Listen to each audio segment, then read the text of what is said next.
My name is Radha Mistry. I lead Arup's foresight business for North and South America. And I spend a lot of my time helping Arup and our clients to really explore and what I call prototype possible futures. Now, I'm sure many of you are familiar with foresight as a practice, but I'd like to just take a moment to kind of share our perspective that we are bringing to our practice at Arup. So what we're really trying to do here is to get past the trends and the market research, which is incredibly informative and very useful. It's those examples of what futurists Sardar and Sweeney might refer to as the extended present. We're even trying to get past the familiar futures, the things that, the visions of tomorrow that we have been fed by popular media, by film and television. And we're beginning to dive more deeply into what we call unthought futures. It's that paradigm shifting change. It's the stuff that makes us feel kind of uncomfortable. It's the stuff that's a little bit unfamiliar, and it's probably the stuff that a lot of you are working on here in the room today. So I'm going to share a couple of examples of what that looks like at Arup, and I'm hoping that throughout the last couple of days you've had a chance to speak with our amazing climate and resilience folks who are doing this work in the field, on the ground, in the communities that we operate in. Now let's hope this works. Yes, okay. So the first topic is something that we're very passionate about at Arup, and that is regenerative design. And what we're really talking about here is an approach where human systems are designed to coexist and co-evolve with natural systems.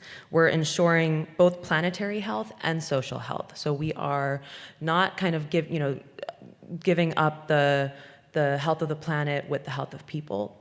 We're developing an approach that looks at both of those as success.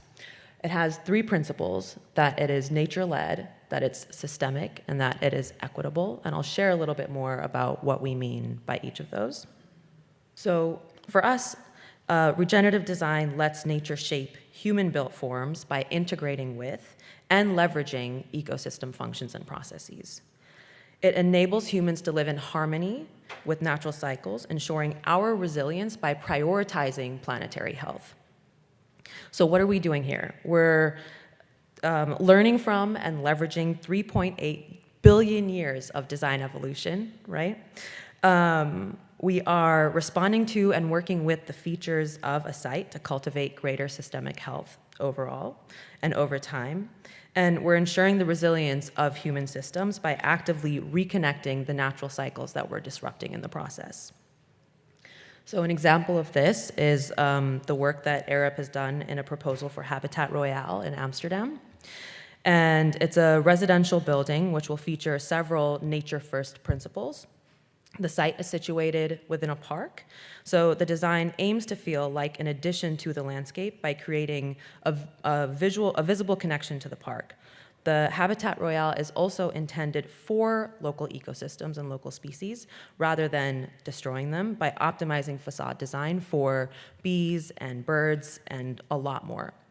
And finally, we're utilizing biomaterials designed specifically for disassembly and reuse. So we're thinking about the kind of post-use life cycles of these materials. Now, regenerative design also ensures that human-made systems positively participate in the wider natural system. It guides us to understand interconnections between systems by identifying design interventions to build synergies, leading, hopefully, to greater systemic health. So how are we doing this? We're building a deeper understanding of resource flows to develop an interconnected ecosystem. We're working in harmony with biological cycles through regenerative material cultivation and life-friendly chemistry. And we're creating a system that enables materials, products, and resources to be reused and remain in circulation. So we're designing the built environment to be disassembled and taken down so it doesn't sit in that cycle of take, make, and waste. Thank you. And then an example of this is our Circular Buildings Toolkit. So it's an example of a systemic approach to regenerative design. It's a set of practical strategies that supports the AEC industry, primarily architecture, engineering, and construction, as they incorporate circular practices into projects. So the toolkit enables users to select strategies with the greatest impact on the project, reducing waste and emissions to create a healthier planet and a healthier outcome. It contains also a growing library of real-world examples to help inspire designers and asset owners to progress towards the systemic shift that is required to embrace circular thinking. So we are learning from the work we have already done, and so that we can build better next time. Now, as many of you know in the industry, the construction and operation of buildings right now attributes to 37% of global greenhouse gas emissions. And to make matters worse, around 95% of the value of construction materials is lost as buildings decay into obsolescence and then ultimately demolition. And this is largely due to that take, make, dispose model that is presently at the heart of the real estate and construction sectors. But we know it doesn't have to be this way. And so Arup has developed the Circular Buildings Toolkit in partnership with the Ellen MacArthur Foundation to help designers, construction clients, and asset owners to understand how to adopt this vastly more sustainable way of producing the built environment. And then finally, regenerative design guides us to nurture a just space for humanity by, again, prioritizing the biosphere that supports us all. So it maximizes harmony and justice through equitable nature, climate, and social targets, ensuring human health and well-being while also ensuring planetary health. So again, how are we doing this? We're valuing planetary health and inspiring collective action within the planetary boundaries. We're enabling humans to co-evolve with nature through equitable and just foundations which meet the needs of all people. And we're also prioritizing nature as a key stakeholder and a co-creator in the design process, and shaping places led by local community. So this is an example that I actually really love. In March of 2017, the Wanganui River in New Zealand became the first river in the world to be given the same legal rights as a human after 100 years of exploitation by settlers. So it includes a settlement of $80 million to river damages done to the river, mainly by extracting materials from the riverbed. And in this case, personhood means that harming the river is the same as harming a person. So if there's any abuse or threat to its waters, such as pollution or unauthorized activities, the river, in essence, can sue for that. And so you can imagine a world, right, where we are treating the trees, the natural climate, the rivers as part of our design process, as stakeholders. I just think this is a really kind of beautiful example. And then, so finally, what are we trying to get to?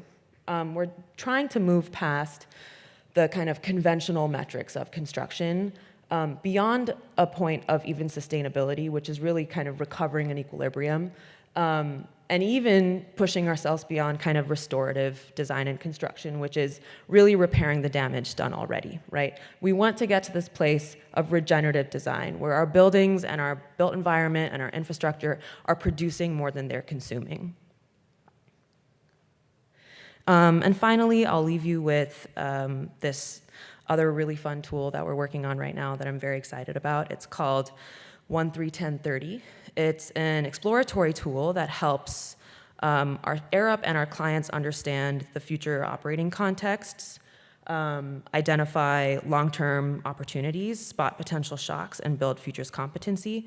It's basically helping us to kind of increasingly understand uncertainty in a complex world. So what does it do? It's built around a core set of established projections, and it shows a range of plausible outcomes for industry, for society, and the planet over the next 30 years. So it's drawing on credible scientific studies, policy documents, you name it, to build an evidence-led story of the future across industries and domains like transport, energy, resources, and trends like climate, demographic, and social shifts. It shows the connections between near-term business planning and long-term strategy through real-world impacts, events, policy targets, and tipping points, really helping to kind of diagram and make the future possible and tangible. And there are 3 possible trajectories. There is a thriving planet, a sustained planet, and a degrading planet. And the tool plots as far back as 1750 and as far forward as 2100. So the trajectory pathways aggregate data from peer-reviewed and credible global plots over 2,000 targets, milestones, and policies. So it gives us this ecosystem where we can really see the impact of the work we're doing and what path that might lead us on as we kind of move towards a preferable future and help us to kind of shape shift and course correct as we continue to move forward. Now, I'll just leave with kind of this thought, which is that I think it's critically important that sustainable development and resilience is a fundamental part of our design approach. I think I'm preaching to the choir here when I say that. But I look forward to discussing that further, and I'm really happy to be here today, so thank you.